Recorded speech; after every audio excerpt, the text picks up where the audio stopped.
Do you know the best team in Africa? Ghana, Cameroon, Egypt? Nope. It's Senegal, AFCON winner in 2022. They've qualified for the World Cup for a second consecutive tournament, and they're 18th in the FIFA World Rankings, the best on the continent. Few countries at the upcoming World Cup have had a more successful 2022 than the Lions of Teranga. Out of 13 games, they've won 9 and lost just 1. Senegal's golden generation is heading to Qatar with a broad chest.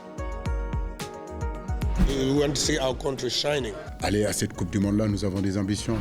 Can you imagine if in 2022, one African team wins the World Cup? Interestingly enough, Senegal have already beaten all the odds just to get where they are now. The West African country is the poorest among all football nations participating at the 2022 World Cup. Senegal ranks 168th out of 189 countries on the Human Development Index. In terms of life expectancy, education and income, it ranks extremely poorly in comparison to global and African standards. So how does a country that is struggling this much socially and economically manage to produce world-class stars and the best football in Africa?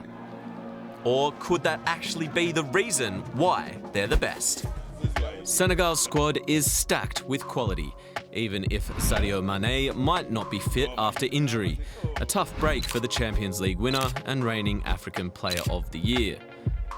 They've still got Edouard Mendy, best FIFA goalkeeper, and also a Champions League winner. Other stars like the keeper's Chelsea teammate Kalidou Koulibaly and Everton's Idrissa Gueye bring years of experience from the top level. Add to that talented youngsters such as Tottenham's Pape Matar Sarr or Villarreal's Nicolas Jackson, and you get, well, an AFCON winner. Ça prouve vraiment le mental de cette génération. Nous sommes très contents. Nous dédions vraiment cette victoire au peuple sénégalais, vraiment au peuple sénégalais, parce que depuis les indépendances jusqu'à présent, on court derrière cette première étoile. Aujourd'hui, sur notre maillot, on aura une étoile nous aussi. Mais the West African country, with nearly 17 million inhabitants, may be stable and democratic, but it's also one of the world's least developed countries. The economy relies heavily on fishing and crops, both of which are vulnerable to climate change, droughts and land degradation. 75% of families suffer from chronic poverty. Plus, in regards to GDP per capita, Senegal is the lowest ranking country of all football nations participating at the World Cup, behind Cameroon, Ghana and Morocco.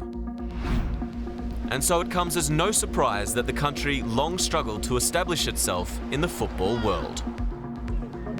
They're currently African champions, sure, but before and after their first qualification for a World Cup in 2002, Senegal were virtually non-existent as a football nation. But why?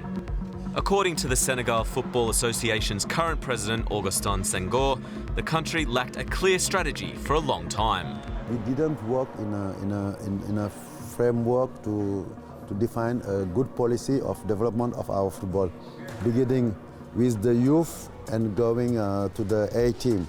So there you go, one reason for Senegal's change in fortune. We changed our policy.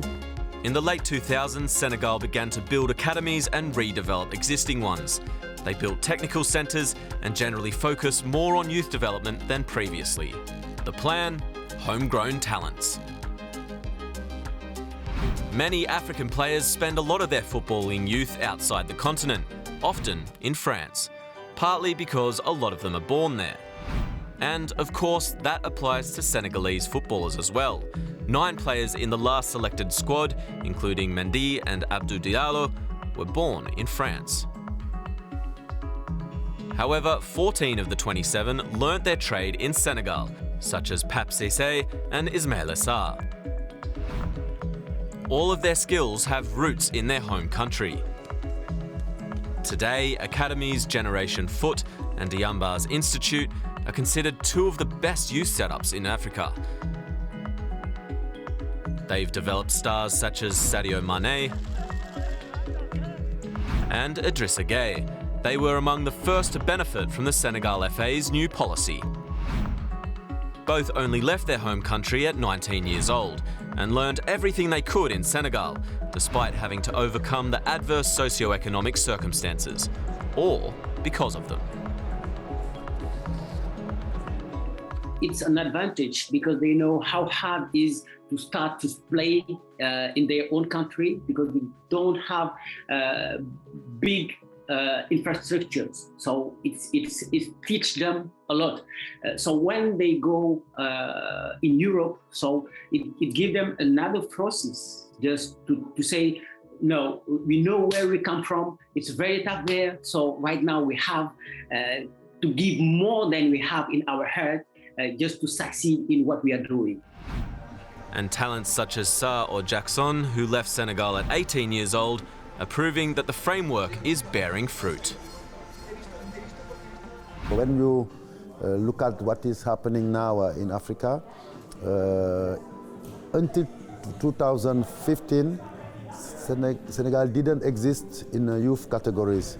But now, when you look at the result, you see that every time in under 20, in under 17, we attend all the great competition, AFCON, World Cup. And these players of today will be the members of the squad of national team in a few years. It seems like they learned from their own mistakes, because Senegal already had a golden generation before. Let's quickly go back 20 years. Senegal were making their first ever World Cup appearance, and Papa Bouba Diop netted their first ever World Cup goal against Les Bleus. Les gens en parlent, mais elle remonte aux Jeux Olympiques de Londres. Jeux Olympiques de Londres de 2012. C'est Aliou Cissé qui était sélectionneur adjoint. Il y avait Sadio Mané, il y avait Idrissa Gana Gueye, il y avait Cheikhou Kouyaté. C'est cette formation-là, depuis les I-23, qui ont continué à travailler avec lui jusqu'au moment où nous sommes aujourd'hui. Together with Mané and Gueye, Cissé best represents Senegal's new strategy across the past decade. They won't waste another golden generation. After 3 years as assistant coach, he took full control of the team in March 2015. Between 2002 and 2015, Senegal had 8 different coaches. That's less than a year and a half per coach. Cissé is now in his 8th year leading the squad, which makes him the longest-serving coach in the national team's history. In the past, African teams were often led by foreign coaches, but Cissé's former national teammate El Hadj Diouf knows the advantage of having a countryman in charge. They know the house. They know the national team of the country. They've been there. They got so much love for that. And I think that today, what Senegal do, most of the national team do it. It's true. All 5 African national sides that qualified for Qatar are now coached by their own countrymen. But Ghana, Tunisia, Morocco and Cameroon all appointed their new head coaches after the last AFCON. Only Tunisia was trained by a Tunisian coach previously, the others all by foreigners. Cissé was only the second manager to lead Senegal to a World Cup when they qualified for Russia in 2018. But unfortunately, they didn't manage to get past the group stage. La dernière Coupe du Monde a été très difficile pour nous à digérer parce qu'on a été éliminé au carton. Back then, Senegal were undone by the narrowest of margins. They tied with Japan on points, but were eliminated due to an inferior fair play ranking. But Senegal's AFCON history under Cissé is like a fairy tale.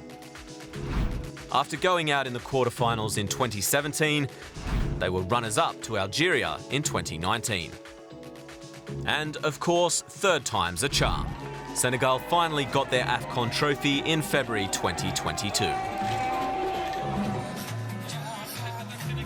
So, in contrast with the first golden generation, Senegal's current crop actually won a title, largely because they were given time to develop and grow together. Nous vivons ensemble quand même depuis pratiquement plus de 7 ans, certains depuis pratiquement plus de 10 ans. On se connaît, c'est une famille. L'objectif, c'était de construire, si vous voulez, un club Sénégal. Donc on a pratiquement réussi ça à travers l'équipe nationale où les garçons viennent et ils se sentent vraiment chez eux. The focus was and clearly is purely on the national team. None of the current national players actually play in Senegal. The domestic league is chronically underfunded, does not usually attract large numbers of supporters, and also pays low wages. The fact is there is a lack of infrastructures, and the clubs doesn't have sponsors which can give them a powerful let's say organization is there, but the government is accompanying them. A successful World Cup would certainly throw Senegal into the spotlight and would also be an opportunity to further grow the game.